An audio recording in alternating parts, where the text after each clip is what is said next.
Olá, como é que você vai? Eu sou a doutora Carla Fromilha, geriatra, e eu vim conversar hoje sobre pensamentos automáticos.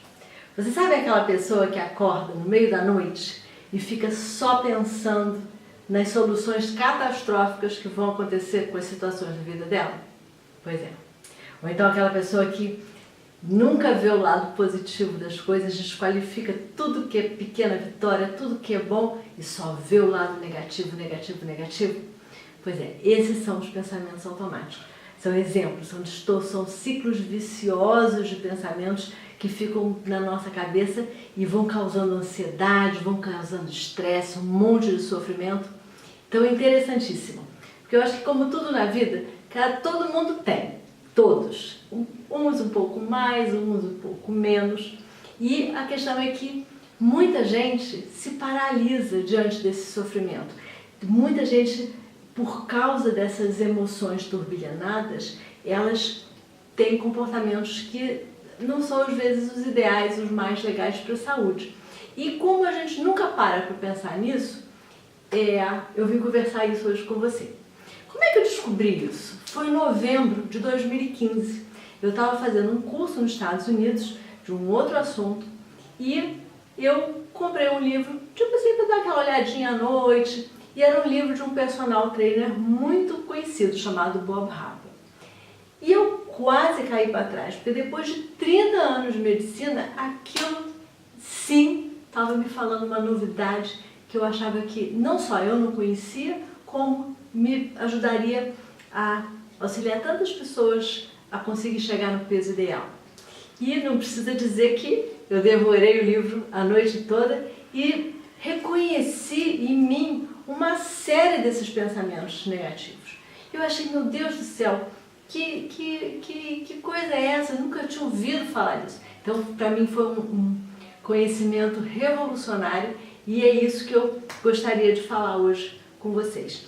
A gente não precisa ficar refém desses pensamentos, como eu falei, todo mundo tem em maior ou menor grau, isso eu acho que é humano, é como ter medo, ter coragem, ter enfim, inteligência, todo mundo tem, uns mais, outros menos, e o que é interessante é que a gente pode desenvolver estratégias para lidar com essas emoções negativas e turbilhonadas que são causadas por esses pensamentos automáticos. Então vamos começar a falar sobre eles e depois a gente vai falar sobre essas estratégias no próximo vídeo, tá bom?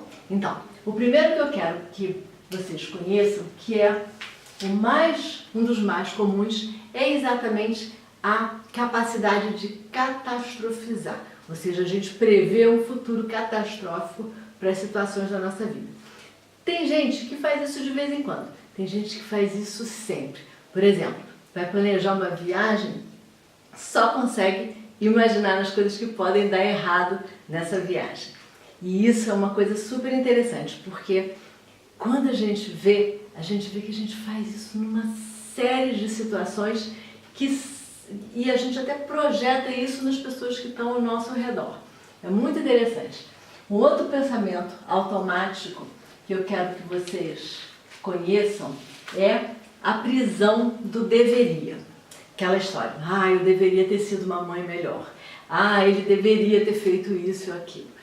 Eu deveria ter visto esse problema. Então, é a prisão do deveria. A gente coloca regras muito inflexíveis para a gente e para os outros. E daquele que não atenda às nossas regras. Daquele até inclusive a gente mesmo que não alcance o nosso padrão de qualidade. Isso é interessante por quê? Porque a gente bota, às vezes, uma barra muito alta, esperando um comportamento e reações dos outros e de gente mesmo que são quase fora da capacidade humana.